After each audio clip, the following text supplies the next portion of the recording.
tous. Sur ce plateau de la vie des diocèses, nous parlons de l'Église dans les Hautes-Alpes avec le diocèse de Gap et Embrun. Un peu moins de 140 000 habitants sur cette terre de montagne, principalement un territoire marqué par le secteur du tourisme et de loisirs, mais aussi de l'agriculture bien sûr et de l'élevage. Les communautés catholiques sont souvent de taille modeste, dispersées sur le territoire. Nous allons parler du sanctuaire Notre-Dame-du-Lot qui fête cette année son 350e anniversaire, le 350e anniversaire des apparitions à Benoît-Rancurel. C'était en 1664. Nous en parlons avec notre invité, Monseigneur Jean-Michel Di Falco. Bonjour. Bonjour. Un grand merci d'être là. Avec vous aussi, nous parlerons de l'attention de l'Église aux familles. Nous nous sommes rendus dans l'une des paroisses de votre diocèse, à Gap. Et puis, bien sûr, nous découvrirons le dernier album des prêtres, Amen, sorti au début du mois d'avril avec les trois personnages qu'on connaît bien maintenant, auxquels on est attaché. Nous étions à la cathédrale de Gap lors des préparatifs de l'un des concerts. On reverra ça en images. On commence par le lot. C'est un lieu, au fond, que vous avez redécouvert en étant présent, en arrivant en tant qu'évêque de Gap, et ça a été quelque chose d'important pour vous, en fait, de mettre en valeur. Je ne l'ai pas redécouvert, je l'ai découvert, parce qu'aussi surprenant que cela puisse paraître, moi qui suis marseillais, donc à 170, 180 km du sanctuaire, je ne le connaissais pas, je n'y avais jamais mis les pieds, j'avais vaguement entendu parfois prononcer le nom, mais je ne savais rien. Donc j'ai découvert, une fois devenu évêque de ce diocèse, ce qu'était le sanctuaire. Notre-Dame-du-Lot, Benoît-Rancurel, c'est une bergère en 1664 qui commence à avoir des apparitions, donc mai 1664, dans le vallon des Fours. Que se passe-t-il ?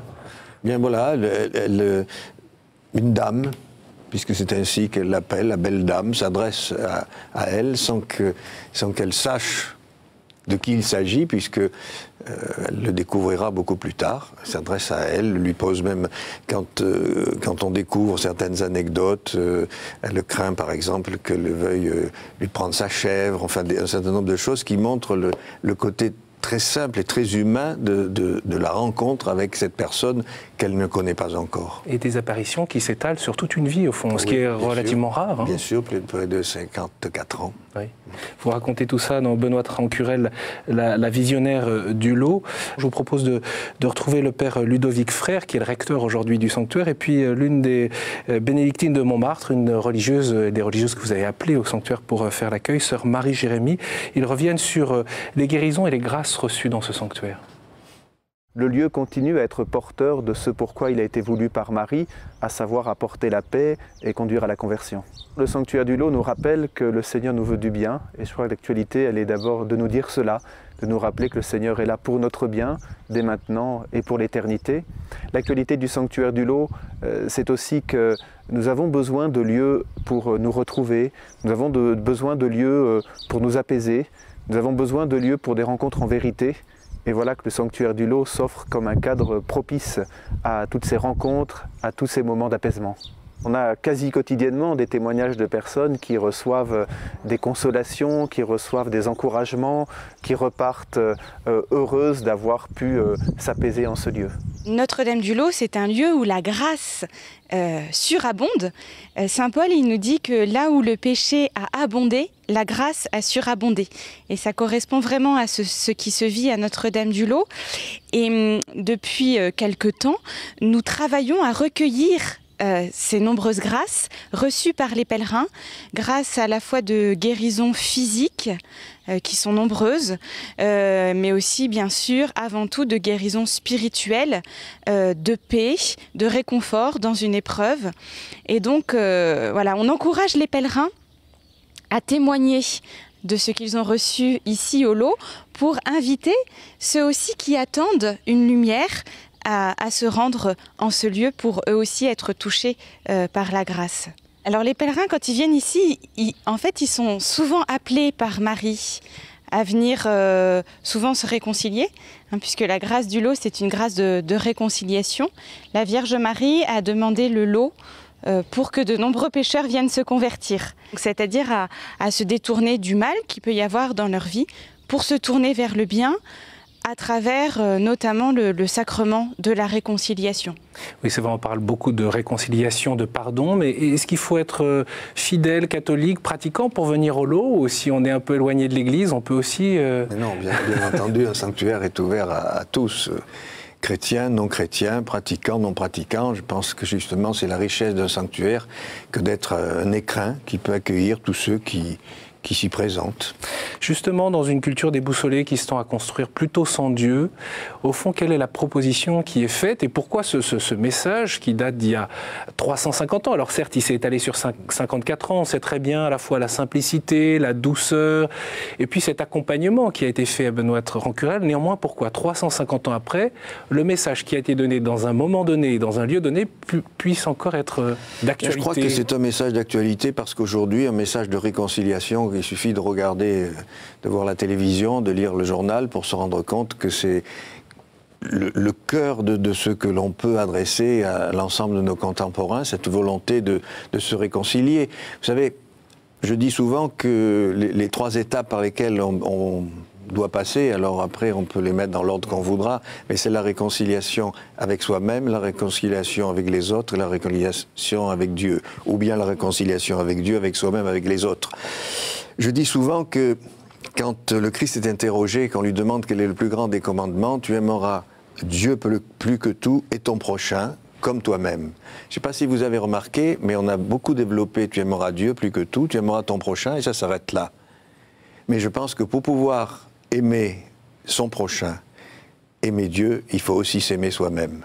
Et je pense que c'est quelque chose que beaucoup de celles et ceux qui se présentent au sanctuaire peuvent découvrir dans ce cadre assez intime, de paix, qui leur permet de se regarder en vérité devant Marie, et puis peut-être eh bien d'apprendre à s'aimer pour aimer les autres et pour aimer Dieu. Comment Dieu s'y prend au fond pour toucher les cœurs aujourd'hui?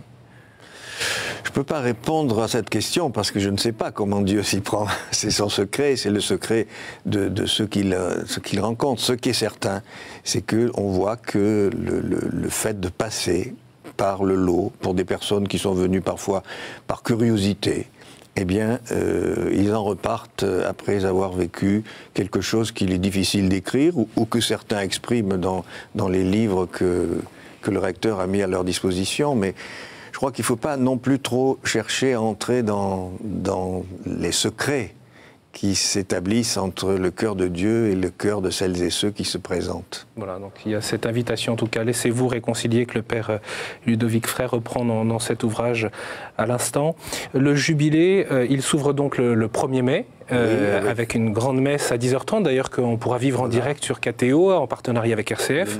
On sait que Notre-Dame-du-Lot gagne en notoriété. Il y a à peu près 170 000 pèlerins qui montent chaque année, mais peut-être aussi de plus en plus parce que les prêtres qui ont chanté et qui chantent encore ont appelé aussi des prêtres, évidemment, que vous accompagnez. 1 700 000 disques vendus sur les premiers albums. C'est le 3e et dernier album, Amen.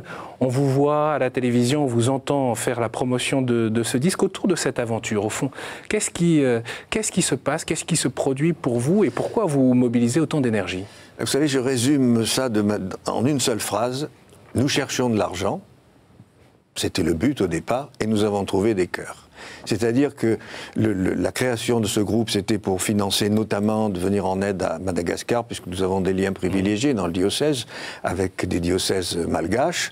Donc, créer ce groupe pour trouver de l'argent, et nous l'avons largement utilisé pour notamment construire une école, en agrandir une autre.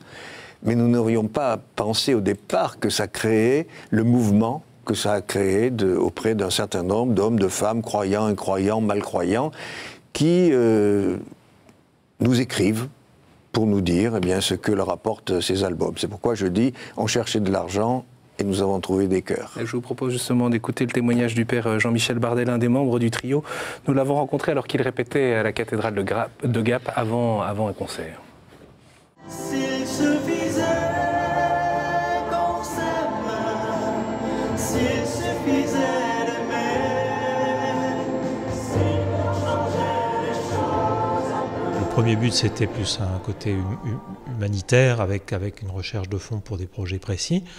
Il s'avère qu'effectivement, la réception des 2 premiers albums, je pense que le 3e n'échappera pas à ce phénomène, c'est-à-dire que des personnes ont réagi très fortement, justement, en exprimant qu'il y avait chez eux, à l'écoute de cet album, une ouverture, effectivement, une dimension spirituelle, chez des personnes déjà croyantes comme chez des personnes qui, au contraire, ne l'étaient pas ou ne l'étaient plus, je ne sais pas comment on peut dire, mais qui ont refait un chemin grâce à cette rencontre. Effectivement, il y a des choses nouvelles qu'on n'aurait peut-être pas touchées du doigt en restant simplement dans notre paroisse. Je pense en particulier à des expressions de certaines personnes par le courrier ou par des gens qui sont venus nous rencontrer. Ce qui s'est passé, c'est que les gens ont pu s'exprimer sur des choses qu'ils n'avaient quelquefois pas pu dire ailleurs à quelqu'un d'autre par cet intermédiaire du disque, de notre présence dans les médias. Il y a eu la possibilité pour certaines personnes de sortir un petit peu de leurs difficultés et de se confier. Et ça, je crois qu'effectivement, ça rejoint une expérience de pasteur. Relève-toi, moi Jésus, je ne te condamnerai pas non plus. Désormais va en paix, ne pêche plus. Alors on le sait, les prêtres, vous avez effectué des tournées au Canada, Belgique, en Italie, à Malte, en Corée, et puis également en Nouvelle-Calédonie, Tahiti, La Réunion, Madagascar. Là, 25 concerts sont prévus à l'occasion de cette sortie de ce 3e album, Amen.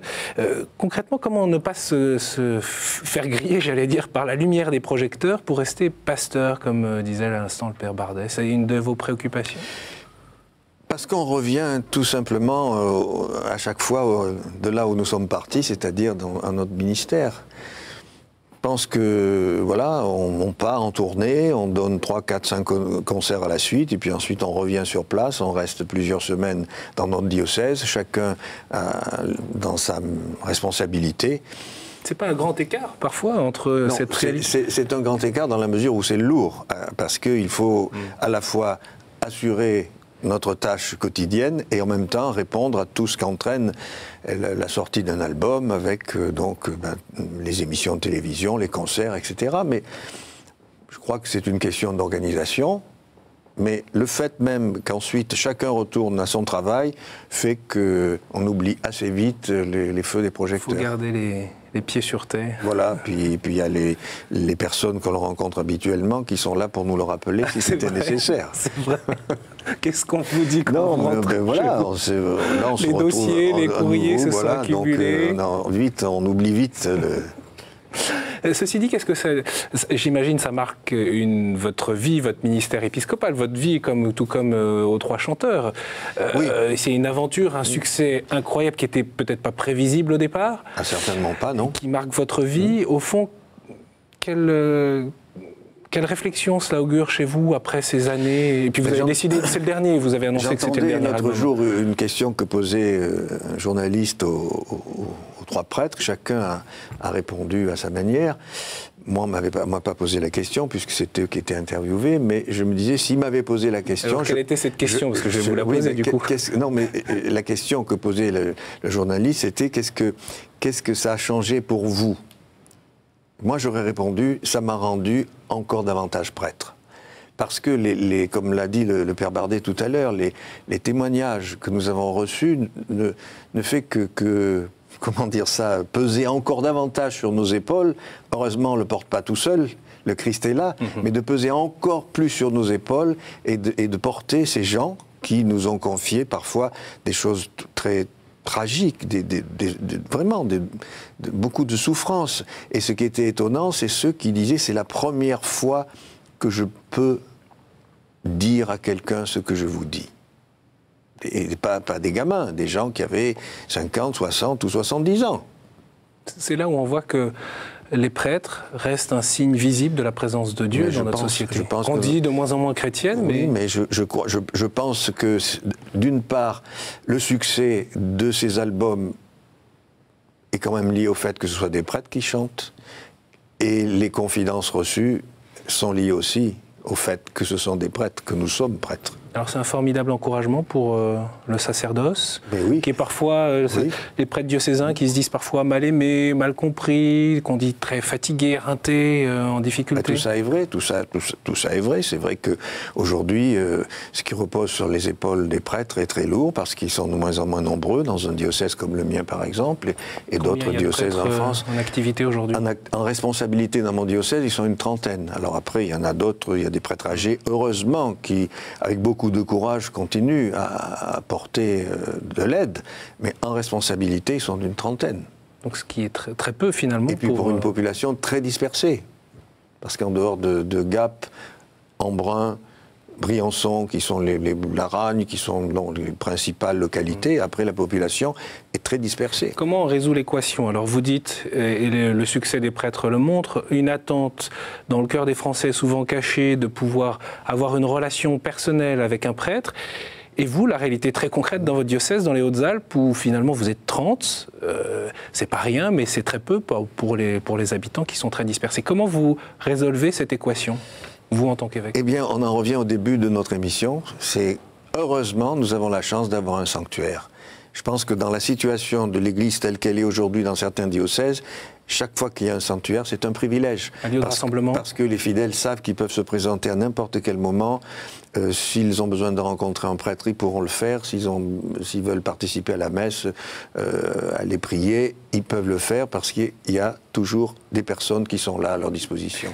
Néanmoins, il faut quand même le dire, le 12 janvier dernier, vous ordonniez le père Michael Fontaine, prêtre donc, le 9e depuis votre arrivée à Gap. Oui. En quelques années, donc. Oui. On voit ces images. Qui sont ces jeunes prêtres que vous ordonnez? Oh, ils ont le profil de la jeunesse d'aujourd'hui. Voilà, je crois que c'est quelque chose que nous avons parfois du mal à intégrer. Autrefois, un prêtre, au moment de son ordination, il avait été au grand séminaire, mais avant le grand séminaire, il avait été au petit séminaire. Et c'était un cursus classique. Oui. Aujourd'hui, les jeunes qui se présentent viennent de partout, avec des histoires personnelles différentes, y compris des jeunes qui se présentent en disant « je voudrais être prêtre » et qui ne sont pas baptisés. Donc c'est quand même des situations... Ça doit surprendre un évêque quand même, non? Qui sont atypiques, qui sont vraiment atypiques, mais nous devons être capables d'accueillir ces démarches-là et de voir comment nous pouvons les accompagner. Mais ça sort des cadres auxquels nous étions habitués jusque-là. Et après, l'évêque, il est aussi garant de la communion, bien sûr de toute l'Église, mais aussi des prêtres. Ça ne doit pas être rien comme mission entre ces différentes générations? Non, c'est pas simple, mais ça fait partie de ce que nous devons vivre. On aimerait en savoir plus dans la manière dont vous répondez. Non, bien sûr que ce n'est pas simple. Vous vous doutez bien que dans tout presbytérium aujourd'hui, il y a la question de génération, oui. En sachant qu'il y a un chaînon manquant, c'est-à-dire la génération, la mienne, hein, les prêtres donc plus jeunes, les prêtres beaucoup plus âgés, le chaînon manquant, et parmi ces prêtres, des sensibilités différentes par rapport à l'Église. Donc ce qu'il faut, c'est faire en sorte qu'ils soient prêts à vivre ensemble. Et puis, nous faisons beaucoup de discours pour apprendre aux autres à s'aimer. Eh bien, je pense que la meilleure manière de permettre aux autres de s'aimer, c'est que les prêtres parviennent à s'aimer entre eux, quelles que soient leurs différences. Un petit message d'évêque de Gap et Embrun. On parlait du père Michael Fontaine. Figurez-vous qu'on l'a retrouvé, non pas parce qu'on le suivait, mais parce qu'il était à Gap, dans la paroisse où nous nous rendions, autour de la question de la pastorale familiale. Parce que, on le sait bien, l'Église a beaucoup parlé de mariage, d'attention aux familles.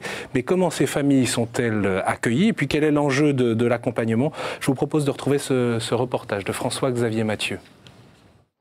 Ce dimanche matin, dans l'église Saint-Roch, à Gap, l'accueil est assuré par les enfants. Les filles distribuent les feuilles de messe. Merci, mademoiselle. Les parents, eux aussi, participent à la liturgie.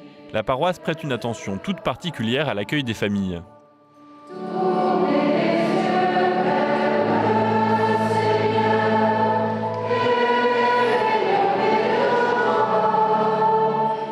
Ainsi que mes enfants, on participe tous à la vie de l'Église par nos petits talents. Et c'est important parce que les enfants se sentent accueillis dans la mesure où ils sont utiles, ils ont une place, chacun avec ses talents, avec ce qu'il est, avec son âge, voilà, on a chacun quelque chose à apporter. Et une église qui vous demande de se mettre au service, c'est une église qui vous accueille. Parce que si on vous demande jamais rien et que vous êtes au fond comme un spectateur, on ne se sent pas accueilli. Après l'Eucharistie, Cécile Julien et sa famille sont reçus chez les Frécons, la famille de l'organiste. Avec en invité d'honneur de ce déjeuner dominical, le père Michael Fontaine, qui a célébré la messe le matin. Ça m'arrive régulièrement de me rendre chez les familles le dimanche, mais également en semaine pour préparer tous les sacrements comme le mariage, le baptême. Je me rends directement chez les familles et pour préparer les funérailles également. C'est des moments toujours très importants et on crée des liens forts et ça nous permet aussi de voir un petit peu ce qu'ils attendent eux. Pendant le déjeuner, le père Michael Fontaine est à l'écoute des préoccupations de ses paroissiens. Cela lui permettra d'adapter ses propositions pastorales. Ensemble, ils cherchent des solutions. Là, aujourd'hui, il y avait des familles qui étaient là parce qu'elles ne sont pas acceptées dans leur paroisse. Il y a quand même des paroissiens, ils sont agacés dès qu'ils entendent un bruit d'enfant. Mais en même temps, ça donne de la vie. Moi, ça ne me dérange pas de voir les enfants courir pendant la messe. Non, il faut créer des choses qui sont spécifiques aux familles. De toute façon, il y a toute une période à Gap, on voulait faire un mélange. On voulait qu'on fasse tout en commun. On n'y arrive pas. On est des générations trop différentes. On n'a pas la même... on n'a pas les... C'est des détails, hein, mais on n'a pas les mêmes chants, on n'a pas les mêmes attentes. Donc on n'arrive pas à mélanger. Donc il faut créer des messes des familles, des messes plus calmes et plus sereines, où les personnes âgées peut-être retrouveront des messes plus paisibles. Le père Sébastien Dubois, curé de la paroisse, arrive pour le dessert. Attention. Pour répondre aux besoins de ces personnes, une pastorale de la famille a récemment été mise en place. Le diocèse en était privé depuis 5 ans. Ce service diocésain aura notamment pour but d'aider l'Église à se mettre au service des familles qui se trouvent aux périphéries des paroisses. Qui autre que l'Église accueille les gens là où ils en sont, propose aujourd'hui, les gens crèvent de solitude. Dans l'Église, on essaye d'accueillir chacun, de les écouter. Parfois, ils viennent que pour des demandes très concrètes, un petit peu extérieures. On vient baptiser le gamin, mais est-ce qu'on est prêt à faire un chemin spirituel? Dans le couple, on partage déjà difficilement la vie de prière.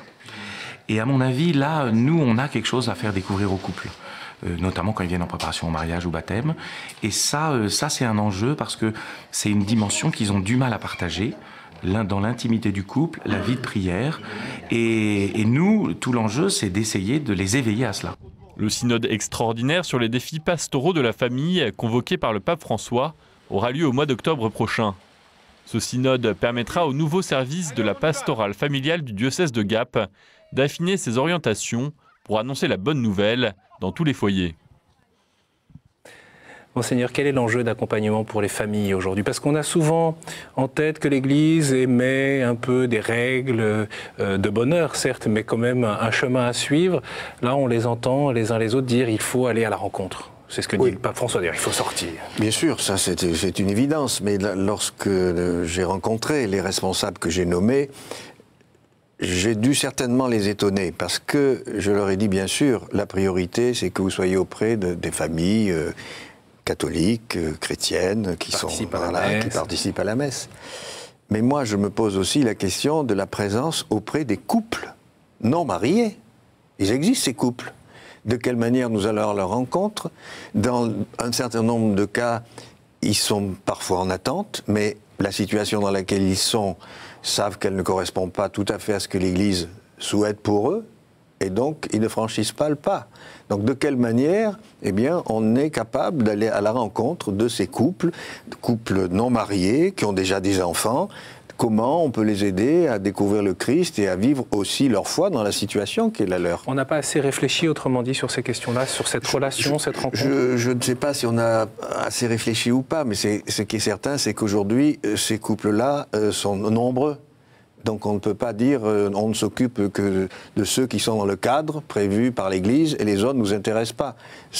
Nous ne serions pas fidèles à notre mission si on raisonnait ainsi, et ce n'est pas ainsi que nous raisonnons, mais j'ai quand même pensé qu'il était important d'attirer leur attention sur ces situations-là qui sont de plus en plus nombreuses. Donc le fait d'être en couple, d'avoir des enfants, oui. À un moment l'Église dit vous êtes dans le péché, parce que vous n'êtes pas mariés. Mais c'est parce qu'ils ont entendu ce discours-là qui est vrai au demeurant, qui demeure vrai. Mais bien sûr, Mais c'est pas une raison pour culpabiliser. C'est pas quand on est face à quelqu'un qui est considéré ou qui est pécheur, on va pas l'aider en le montrant du doigt, en lui disant tu es un pécheur, donc tu n'as pas ta place parmi nous. Tu es pécheur, tu as ta place parmi nous. Et si tu veux, on peut t'aider à faire en sorte que tu vives autrement. La pastorale familiale, au fond, doit être repensée comme ça davantage ? En tout cas, c'est ce que je pense pour mon diocèse. Moi, je ne parle pas au nom de l'Église de France. Mais dans votre diocèse. Mais pour mon diocèse, je souhaite qu'on soit très largement ouvert à ces situations-là. Y compris dans les petits villages où tout le monde se connaît et Bien évidemment, sûr. ça a tout de suite un impact impact fort. C'est ça pour vous l'évangélisation, une partie Mais oui, bien sûr. Un mot sur on ne peut pas vous laisser partir sans parler de rappeler ce visuel, ces affiches qu'on a vues localement sur les abribus et dont on a beaucoup parlé pour le denier de l'Église. Cet homme est en mission, on le voit à l'instant là sur notre écran. Oui. Oui. Là encore, la figure du prêtre est centrale et pour dire qu'il faut subvenir aux besoins de la mission. Ce n'est pas un agent secret, c'est un agent sacré, mais il est en mission. Merci beaucoup, Monseigneur. Bien sûr, je renvoie au site du sanctuaire Notre-Dame-du-Lot pour ceux qui souhaiteraient avoir plus de renseignements pour venir en pèlerinage au Lot.